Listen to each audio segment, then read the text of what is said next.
Good morning बच्चों। मैं आज कक्षा 9 के छात्र छात्राओं को रस के बारे में बताने जा रहा हूँ और इसके पहले भी हम रस के बारे में ही आप लोगों को बता रहे हैं। हम आप लोगों को बताए थे कि रस के 4 अंग होते हैं, ठीक है। कौन कौन? तो अस्थाई भाव, विभाव, अनुभाव और संचारी भाव। तो अस्थाई भाव, विभाव, अनुभाव, ठीक ना, के बारे में हम आप लोगों को बता दिए हैं। ठीक, आज जो है जो अंतिम उसका जो भेद है, यानी संचारी भाव और व्यभिचारी भाव, इसे हम ये जो लिखे हैं संचारी भाव, ये इसमें जो है ये लाइन जो खींचे हैं, ठीक है, इसके आगे जो लिखे हैं व्यभिचारी भाव, यानी चाहे संचारी भाव लिख सकते हैं और चाहे व्यभिचारी भाव लिख सकते हैं, यह दोनों का मतलब एक ही है, ठीक है। तो संचारी भाव किसे कहते हैं, ठीक है। तो इसका मतलब यह है कि मन में, ठीक है, मन में संचरण करने वाले, ये मन, ठीक देख रहे हैं ना, ध्यान से देखिएगा, मन में संचरण करने वाले का मतलब होता है आने जाने वाले, ठीक ना। मन में संचरण करने वाले का मतलब होता है मन में जो आने जाने वाले, ठीक ना, भावों को संचारी या व्यभिचारी भाव कहते हैं, ठीक ना। व्यक्ति के मन में जो मन है उसमें वह हमेशा कुछ न कुछ माने आता जाता रहता है। मन में तमाम प्रकार के जो विचार आते हैं उनको जो है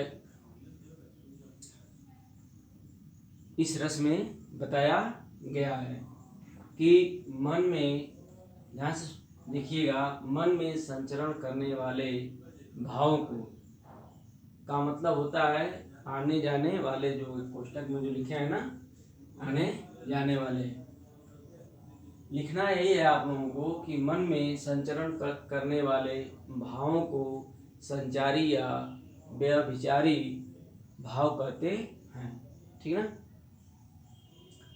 संचारी भावों की कुल संख्या 33 मानी गई है। कितनी मानी गई है? 33। हमारे मन में, ठीक, जो भाव जो उत्पन्न होते हैं वह 33 प्रकार के होते हैं, या उनकी संख्या जो है 33 मानी गई है। तो हम आप लोगों को यह 33 जो हमारे मन में जो भाव आते हैं उन 33 को हम इस ब्लैक बोर्ड पे लिखे हैं और हम एक एक करके आप लोगों को बताएंगे, ठीक है। तो संचारी भाव या व्यभिचारी भाव, ठीक है, मैंने मन में संचरण करने वाले भावों को संचारी या व्यभिचारी भाव कहते हैं। संचारी भावों की कुल संख्या 33 मानी गई है, ठीक है। कितनी मानी गई है? 33। समझा गया ना? तो देखिए, हमारे मन में यह 33 जो भाव आते हैं इनको हम एक एक करके आप लोगों को बता रहे हैं। इसमें पहला है हर्ष, देख रहे हैं ना, पहला हर्ष। हर्ष का मतलब यह होता है कि किसी अच्छे काम, ठीक ना, या कोई अच्छी चीज़ को हम देखकर क्या हर्षित हो जाते हैं या प्रसन्न हो जाते हैं।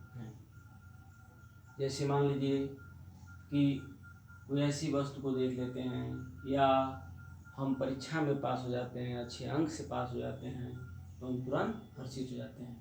ठीक है ना, खुश हो जाते हैं, प्रसन्न हो जाते हैं, तो उसे हम क्या करते हैं, कहते हैं हर्ष। यह एक हमारे मन में एक भाव उत्पन्न हो जाता है। कौन सा? कि हम अच्छे अंक से हम पास हो गए, या हमें अच्छी नौकरी मिल गई, तो ये इसे हम क्या कहते हैं, हर्ष। ठीक है। इसके बाद आपका दूसरा आता है विषाद। ठीक, विषाद का मतलब यह होता है यानी दुख। ठीक ना, जैसे मान लीजिए किसी भी ऐसे कोई घटना, दुर्घटना हो जाए, ठीक, तो हम तुरंत जो है विषाद में हो जाते हैं, यानी हमको दुख हो जाता है।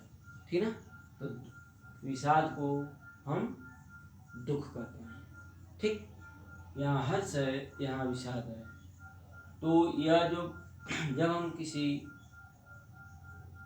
घटना को देख लेते हैं, या कोई इस तरह की मैंने कोई दुखद कोई समाचार हम सुन लेते हैं, तो तुरंत हमारे मन में क्या उत्पन्न हो जाता है, दुख।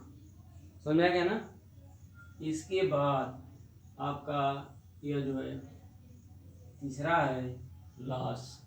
ठीक, लाश का मतलब आप लोग जानते ही हैं, जो आदमी के शरीर से जो प्राण जो निकल जाता है, उसे हम क्या कहते हैं, लाश कर देते हैं।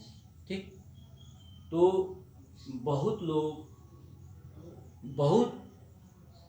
जो हैं, या बहुत लोगों के मन में भय उत्पन्न हो जाता है, या बहुत लोग क्या बेचैन हो जाते हैं।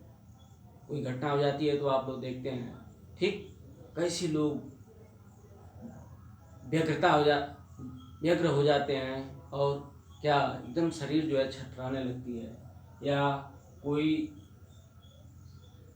भय का मतलब कोई देखकर उसे डर जाता है। लाश का मतलब यह होगा, आगे जो लिखे हैं। ठीक, इसके बाद लज्जा। लज्जा का मतलब आप लोग जान ही रहे हैं।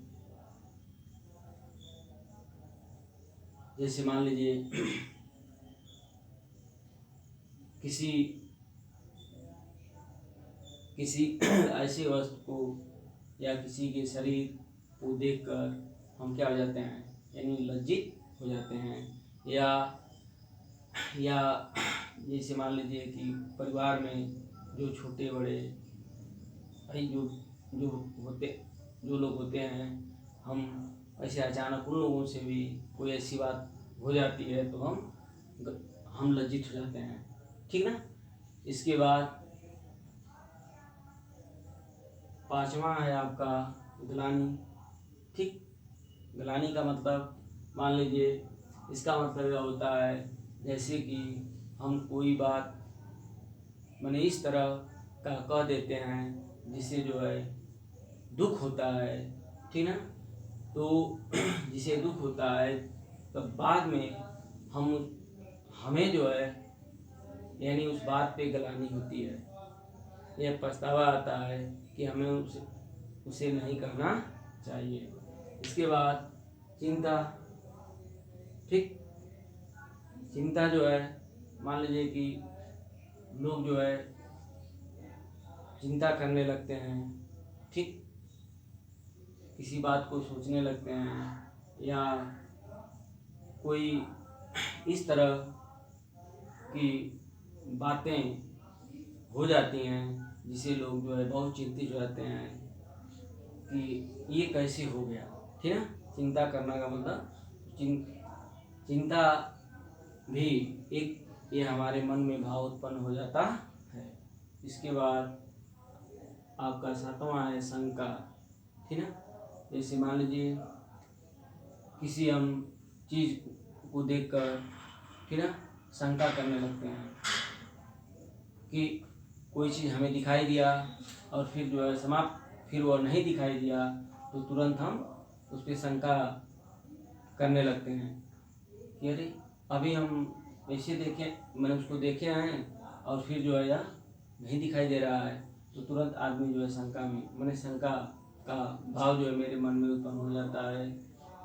असूया का मतलब यह होता है, आगे लिखे हैं कि दूसरों के उत्कर्ष के प्रति असहिष्णुता, यानी मैंने दूसरे के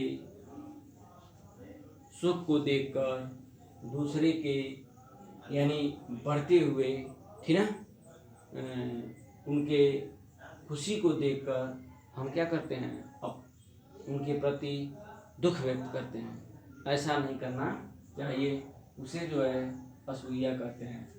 9वां है अमर्ष। अमर्ष का मतलब यह होता है कि आगे लिखे हैं विरोधी का उपकार करने की क्षमता से उत्पन्न दुख। समझ में ना? जैसे मान लीजिए अमर्ष का मतलब माने विरोधी, जो दुश्मन होता है, विरोधी का उपकार, यानी जो विरोधी होता है उसका उपकार करने की अक्षमता से उत्पन्न दुख। जो हमारे अक्षमता का मतलब जो माने हमारी क्षमता न हो, ठीक, तो हमें क्या, हमें दुख उत्पन्न होता है। यानी किसी को कोई सता रहा है, ठीक, और हम उसे बचाना चाहते हैं, तो जब हमारे पास जब वो क्षमता नहीं रहती है तो हमें दुख होता है। ऐसा भाव जो है हमारे मन में उत्पन्न होता है। 10वां है मोह। मोह का मतलब आप लोग जानते ही हैं, मोह, जिसे मोह माया, जिसे जाल कहा जाता है, जिसमें यह सारे संसार के लोग क्या हुए हैं, फंसे हुए हैं, ठीक। मोह माया, ये हमारे पिताजी हैं, ये हमारे लड़के हैं, ये हमारी पत्नी हैं, तो ऐसा भी मन में हमारे भाव उत्पन्न होता रहता है। गर्व का मतलब यह होता है किसी वस्तु पे घमंड करना, गर्व करना, ठीक, या सुंदरता हो, या हम कहते हैं कि हम बहुत सुंदर हैं, उस सुंदरता पर हमें गर्व होता है, ऐसा भी भाव हमारे मन में उत्पन्न होता है। यानी गर्व का मतलब होता है सुंदरता पे गर्व करना। उत्सुकता का मतलब यह होता है उत्सुकता। 12वां उत्सुकता का मतलब यह होता है किसी चीज़ को पाने के लिए, ठीक ना, किसी चीज़ को पाने के लिए हमारे मन में एक उत्सुकता होती है। जैसे मान लीजिए कि पढ़ना, हम अच्छे से पढ़ें, ठीक, या अच्छे अंक लाएं, तो यह हमारे मन में एक क्या उत्सुकता उत्पन्न होती है, ठीक ना, तो उसे हम क्या कहते हैं, उत्सुकता कहते हैं। जैसे हम मेहनत से पढ़ें, ठीक, समझ आ गया ना। इसके बाद 13वां है उग्रता। उग्रता का मतलब यह होता है कि हम किसी चीज़ के लिए हमेशा जो है क्या, यानी तत्पर रहें, ठीक, हम किसी चीज़ को करने के लिए तत्पर रहें, हम उसमें आलस न करें। फिर इसके बाद जो है 14वां है चपलता, ठीक ना, हमें जो है हमेशा माने जैसे चंचल, हमेशा जो है चंचल रहना चाहिए। कुछ लोग ऐसे होते हैं कि हमेशा चंचल रहते हैं, उन का में ऐसा एक मन में एक भाव उत्पन्न होता है। 15वां है दीनता। दीनता का मतलब माने दुखी।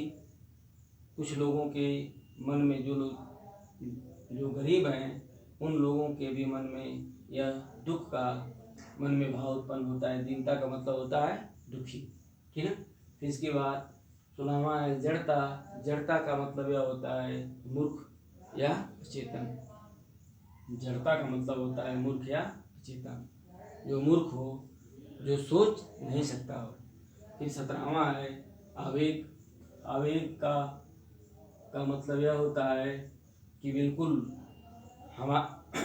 हमारे मन में एकदम मन में बिल्कुल जो है, यानी चलने का एक क्या हो, साहस होना चाहिए कि हमेशा जो है तेज़ी के साथ हम चलते रहें। यह भी हमारे मन में एक भाव उत्पन्न होता है। जैसे हम लोग जाते हैं तो एक चलने का भी शौक़ होता है कि हम बहुत जल्दी चलें, उनसे आगे पहुंच जाएं, तो आवेग का मतलब एक ऐसा भी हमारे मन में भाव उत्पन्न होता है। इसके बाद आपका 18वां आता है निर्वेद। निर्वेद का मतलब यह होता है कि अपने मन को कोसना या धिक्कारना, समझ लीजिए। जैसे ऐसा ऐसा भी होता है कि कभी हम गलत काम कर जाते हैं, ठीक, जो काम न जो समाज के लिए क्या हो, बुरा हो, वैसा यदि हम काम कर लेते हैं तो हमारा मन भी क्या उसे कोसता है और उसे धिक्कारता है। ऐसा भी हमारे मन में भाव उत्पन्न होता है, ठीक है। 19वां है धृति का मतलब होता है इच्छाओं की पूर्ति और चित्त की चंचलता का अभाव। धृति का मतलब यह होता है कि इच्छाओं की पूर्ति और चित्त माने वही मन की चंचलता का अभाव होता है। इसके बाद 20वां है मति। मति का मतलब यह होता है बुद्धि। मति मीन्स क्या होता है, बुद्धि। किसी की बुद्धि क्या होती है, तेज होती है, और किसी की कमज़ोर होती है। तो ऐसा भी हमारे मन में एक भाव उत्पन्न होता है कि हम बहुत क्या हैं, बुद्धिमान हैं, ठीक है। इसके बाद आपका 21 आता है विबोध। विबोध का मतलब होता है चैतन्य लाभ। मैंने कोई हमें जो है कोई अच्छा कोई लाभ मिल जाता है, ऐसा भी हमारे मन में एक भाव उत्पन्न होता है। 22वां का मतलब होता है वितर्क। वितर्क का मतलब यह होता है हम किसी बात को लेकर आपस में जो तर्क वितर्क करते हैं वह भी जो है हमारे मन में एक क्या भाव उत्पन्न होता है। 23वां है श्रम। श्रम का मतलब यह होता है मेहनत, ठीक है। श्रम का मतलब क्या होता है, मेहनत। मेहनत से हमें किसी काम को करना चाहिए, ऐसा भी भाव हमारे मन में उत्पन्न होता है। जो मेहनती होते हैं वह हमेशा मेहनत करना चाहते हैं, ठीक है। वैसा भी भाव लोगों के मन में उत्पन्न होता है, समझ में आ गया ना। फिर इसके बाद 24वां है आलस। आलस का मतलब यह हो जाता है कि मैंने एकदम निरीह, ठीक है, कि मैंने सब ताकत शक्ति रहते हुए भी हम आलस की तरह पड़े रहते हैं। ऐसा भी यानी काम मैंने करने के लिए भी हम मैंने नहीं करना चाहते हैं, आलस करते हैं। ऐसा भी भाव हमारे मन में उत्पन्न होता है। आलस का मतलब होता है कमजोरी, ठीक है। फिर इसके बाद 25वां है निद्रा। निद्रा यानी का मतलब होता है सोना। तो सोने का भी हमारे मन में एक भाव उत्पन्न होता है। 26वां का मतलब स्वप्न होता है। स्वप्न का मतलब यह होता है कि एक हमारे मन में एक स्वप्न भी क्या दिखाई देता है, ठीक है। ऐसा भी हमारे मन में भाव उत्पन्न होता है। 27वां का मतलब होता है स्मृति। स्मृति का मतलब होता है किसी को याद करना। स्मृति मीन्स क्या होता है, किसी को याद करना। तो वह जो है ऐसा भी भाव हमारे मन में उत्पन्न होता है। मद। मद का मतलब यह होता है कि हम किसी नशीले पदार्थ के मद में हो जाते हैं। ऐसा भी हमारे मन में एक भाव उत्पन्न होता है, समझ में है ना। फिर उन्माद। उन्माद का भी मतलब वही होता है जैसे हम जो है किसी, ठीक है, नशीले पदार्थ को मैंने लेकर और हम किसी को बेवजह बोलना, ठीक है, यह भी जो है हमारे मन में एक भाव उत्पन्न होता है। फिर 30 का है अवहिथा। अवहिथा का मतलब यह होता है हर्ष आदि भावों को छिपाना। जैसे मान लीजिए कि मन में कोई ऐसा भी मैंने काम कोई बात होती है जिस बात को हम क्या करते हैं, छिपा लेते हैं, हम किसी दूसरे को नहीं बताते हैं, तो उसे हम क्या कहते हैं, अवहिता। यह भी ऐसा भी विचार हमारे मन में उत्पन्न होते हैं कि हम उस बात को किसी से नहीं बताते। इसके बाद 31 का है अपस्मार। अपस्मार का मतलब होता है मूर्छा। मूर्छित हो जाना, बेहोश हो जाना। ऐसा भी हमारे मन में भाव उत्पन्न होता है। इसके बाद 32 का है, 32वां पे है व्याधि। ठीक है, व्याधि का मतलब होता है रोग। ठीक है ना, व्याधि मीन्स क्या होता है? रोग। यानी रोग जो है, रोग भी माने ऐसा हो जाता है या किसी को भी रोग हो सकता है, ऐसा भी हमारे मन में भाव उत्पन्न होता है। मरण का मतलब यह होता है मृत्यु है। मृत्यु का भी हमारे यानी लास्ट 33 है, मृत्यु का भी हमारे मन में भाव उत्पन्न होता है। तो यह जो है संचारी या व्यभिचारी भावों का मतलब यह है। ठीक है, और इसकी यह संख्या जो है 33 मानी गई है। आज मैं इसी को पढ़ाकर अपना क्लास समाप्त करता हूँ। फिर आगे जो है आप लोगों को अगली वीडियो में बताया जाएगा। धन्यवाद।